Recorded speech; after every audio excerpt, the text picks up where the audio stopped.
This is a story about a dude named Lane. He moved to the mainland and bought one place to stay. And then one day he went, tried to rent them out.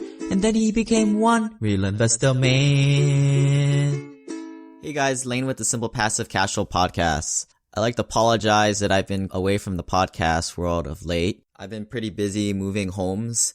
I am selling my primary residence in Seattle and I'm going to start renting. And I know a lot of people think that's dumb, but I think it's not very smart to be a homeowner, especially on the West Coast or Seattle or the East Coast markets where the rent-to-value ratios aren't as good as the Midwest markets. In fact, I'd probably be willing to say that if your rent-to-value ratio is lower than a 0.7 or 0.6, you probably are better off renting. Now, I know there's a lot of counter arguments, like if you have kids and you don't want to be moving at the whim of the landlord. But think about it. In Seattle, for example, or California, to buy a halfway decent house costs about $600,000. A down payment on that's going to be at least $100,000 to $120,000.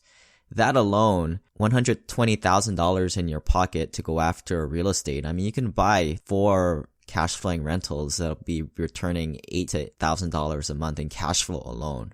Not to mention the mortgage pay down, tax breaks, and any sort of appreciation you do get, even though I always say that's icing on top of the cake. But even if you didn't get that cash flow, think about it in terms of rent. I mean, for $2,500 or $3,000 of rent, you can control pretty much $1 million primary residence or $1 million property. This is what I always say. Do the math yourself and think for yourself and don't just buy into this dogma of, oh, homeownership's like what everybody should be doing. Do what makes sense for you. Speaking of dogma and what we're told to believe, I grabbed Money magazine and I got this article called Plug Your Money Leaks.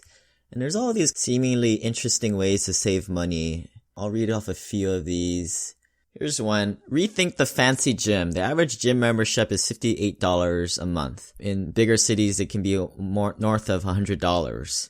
So they're saying to not pay money for a fancy gym, but I think that's really dumb because, I mean, I pay $150, $200 a month for my gym membership, and to be healthy, I mean, isn't that the most important thing in life? I mean, if you're more healthy, you're more productive, and you have a lot less health issues as you grow older, and health is your number one expense growing up. Here's some advice from the Facebook. This person says, gift giving, emergency home repairs, and eating out. I had to get honest with myself about how much I was spending. They're all part of the budget spreadsheet right now.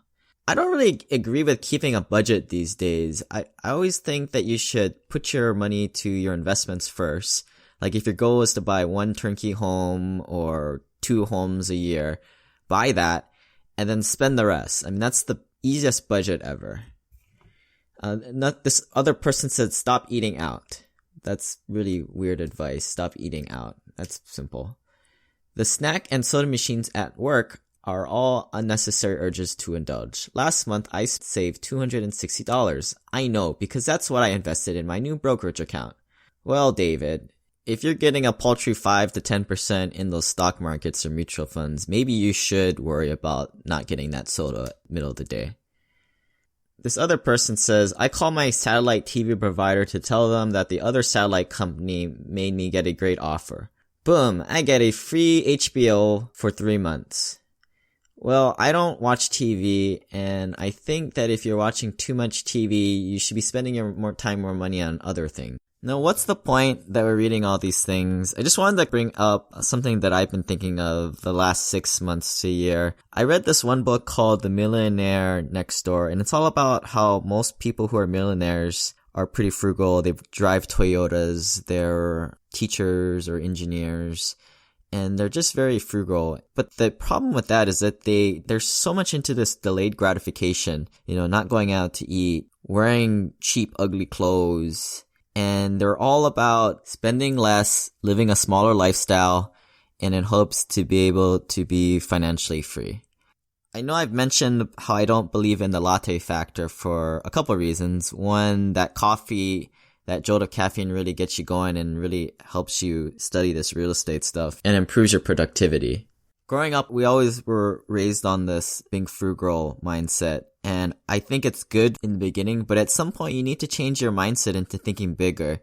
thinking not how I can save money, but how I can make more money. How can I increase my income? How can I increase my investments? And that's more of a empowering mindset than a disempowering mindset than of how much money can we save? How much can we cut? How much less can we live with? And to wrap up today's rambling show, I wanted to also point out that I talked to my mom and she said that she didn't really understand what was being talked on this podcast and that I shouldn't be telling people not to do the stock market and stuff like that. I think a lot of people have people like this in their lives, in their peer groups. We all know that their peer group is so important to you. You are the 5 people that you hang out with most, or you're the average of those 5 people. And, we all talk about our real estate investments, and a lot of people don't really understand it. And they say, oh, you're going to get people who don't pay or people who screw up your place. But have those people ever owned real estate before? Have they ever managed it in a sophisticated way with property management, or are they just doing it themselves? Are they a landlord or are they an investor?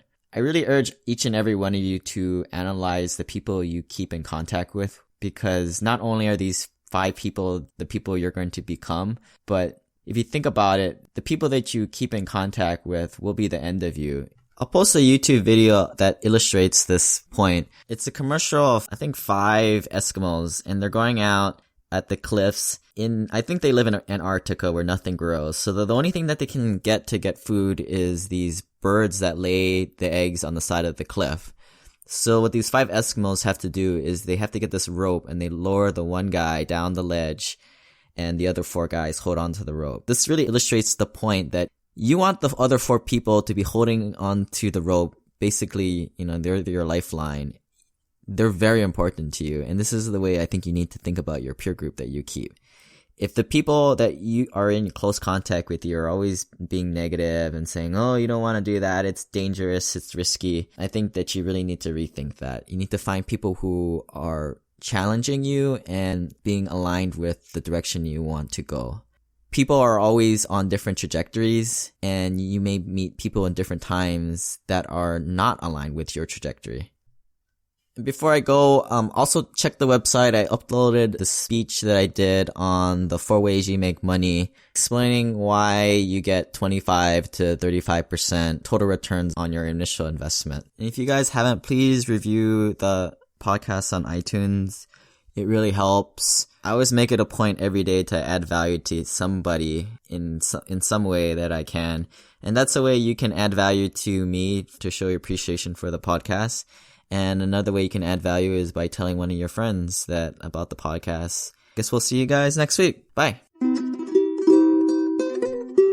This website offers very general information concerning real estate for investment purposes. Every investor situation is unique. Always seek the services of licensed third-party appraisers and inspectors to verify the value and condition of any property you intend to purchase. Use the services of professional title and escrow companies and licensed tax, investment, and or legal advisor before relying on any information contained herein. Information is not guaranteed, as in every investment there is risk. The content found here is just my opinion, and things change, and I reserve the right to change my mind.